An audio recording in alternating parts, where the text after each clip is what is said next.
بسم الله الرحمن الرحیم. به نام خدا. انشالله در این جلسه لسن 4 رو با هم میریم جلو. بسم الله الرحمن.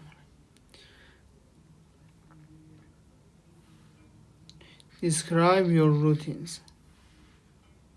یعنی describing یعنی مانند explaining، یعنی توضیح دادن روتین های روزانه. روتین حالا یه چیزیه که ما انجام میدیم، معمولا راجبش کارایی میکنیم هر روز یا هر 2 روز یا هر 3 روز، مثلا اینجوری. و اینجا اشاره کرده که یک سرتیتر بزرگی ریدینگ خیلی خوب و زیبا داریم، موضوع جذاب. When you think you can't، یعنی زمانی که تو فکر میکنی نمیتونی. مارک زوپان اسم یک فردیه، میگه when he was 18 years old a terrible accident made Mark Zupan a quadriplegic and changed his life forever. میگه که زمانی که 18 سالش بود، ساختار واز به معنای بودنه، I was من بودم، You were تو بودی، I was at home last night من دیشب خونه بودم، You were at home last night تو دیروز خونه بودی، We were at home last night ما خونه بودیم. Where were you کجا بودی؟ Where were you last night دیشب کجا بودی؟ A terrible accident terrible یعنی خیلی بد، accident یعنی حادثه، رخ داد. Made Mark Zupan a quadriplegic made یعنی ساخت، گذشته میکه. quadriplegic یعنی قطع نخایی، یعنی مثلا میگه که یه حادثه ای داخل 18 سالگی یه اتفاق افتاد، قطع نخا شد، فلج شد به اصطلاح. and change his life forever برای همیشه زندگیشو تغییر داد. At first he could hardly move his arms اون به سختی دستشو میتونست، کود گذشته کنه دیگه، میگه اون به سختی میتوانست دستشو تکون بده و یا پاهاشو به صورت نرمال. However به هر حال after a lot of hard work بعد از کلی تلاش، کار سخت، he was able to use his arm to move his wheelchair میگه بالاخره اون توانایی رو پیدا کرد که دستاش تکون بده برای جابجایی ویلچرش. ویلچر همون به معنای فارسی هم ویلچر یا صندلی چرخدار معنی میشه.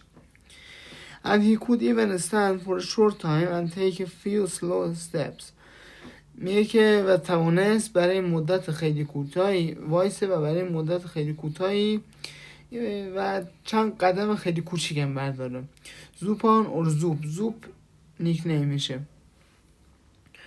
To his friend میگه که به اصطلاح زوپ to his friend become a quad rugby champion تبدیل شد به یک کواد راگبی، یک راگبی با صندلی چرخداره. حالا مثلا راگبی که فوتبال آمریکایی خودش جدا، کواد راگبی یعنی ویلچر راگبی، یعنی با صندلی چرخدار راگبی بازی میکنن. قهرمان شدن با دوستاش. Helping his team with a gold medal in the Paralympic Games کمک کرد به دوستاش که ببرن مدال طلا رو داخل پارالمپیک، بازی پارالمپیک و المپیک هم که برای افراد عادی. I dream about running all the time he says میگه اون همیشه میگه که همیشه دویدن فکر میکنم، یعنی آرزوم، به دریم یعنی رویا، میگه من همیشه رویام اینه که بدوام همیشه. But you can't live in the past ولی نمیتونی در گذشته زندگی کنی.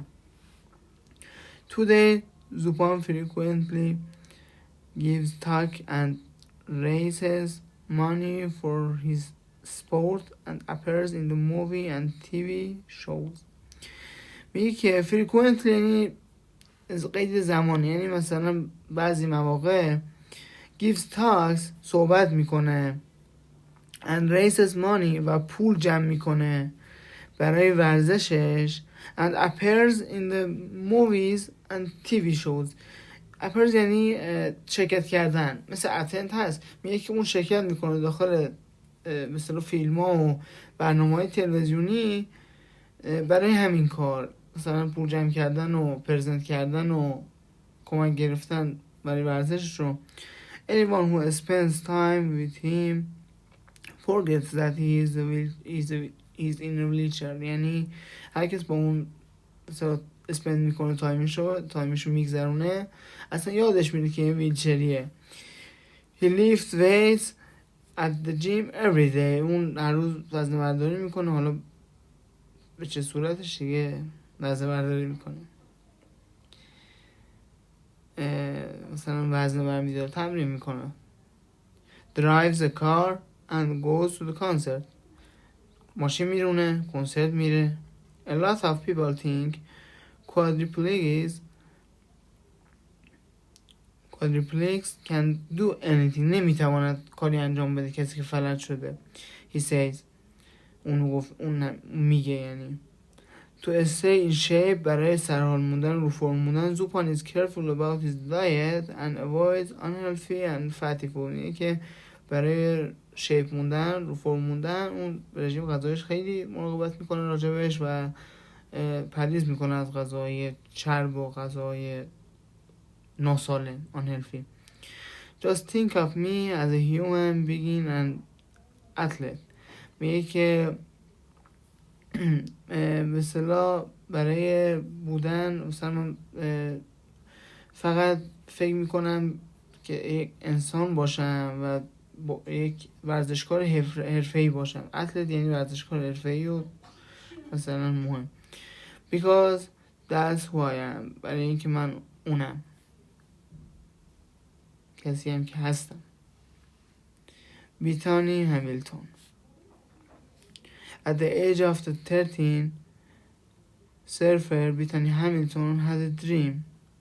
She wanted to become a champion of her sport, but she lost her left arm when she was attacked by shark. میگه که زمانی که 13 ساله بود خانم بیتانی یک رویا داشت، به این رویا میپرداخت و اون این بود که اون دوستش قهرمان اسپورتش چی بود؟ سرفر، یعنی موج سواری کردن. ولی متاسفانه دست چپش رو از دست داد. چرا؟ به خاطر اینکه she was attacked by a shark، به وسیله یک کوسه مورد حمله قرار گرفت. a month later she was surfing again. بعد از یک ماه دوباره برگشت به اون موج سواریش. today she is a professional competitive surfer. میگه که اون یک به اصطلاح سرفر یا یک موج سوار رقابتی حرفه‌ایه. because she can only use one arm. به خاطر اینکه اون میتونه از یه دست استفاده کنه. she has to use her legs more. باید یعنی مجبوری که از پاهاش بیشتر استفاده کنه برای اینکه جبران کنه. to help her go in the right direction. برای اینکه روی یک مسیر درستی حرکت کنه. Hamilton practice every day at the beach. She has a prosthetic arm. یعنی اون یک دست چیز داره، دست حالا مصنوعی یا پروتزی داره و اون قبلترش میگه که اون هر روز داخل ساحل تمرین میکنه. but she rarely use it. ولی هر چی بشه که استفاده کنه. رلی داخل قیدهای فریکونسی که بالا داشتی من خدمتتون گفتم، معنیش اینه چی بشه، یعنی between 30% or 40%، 30% تا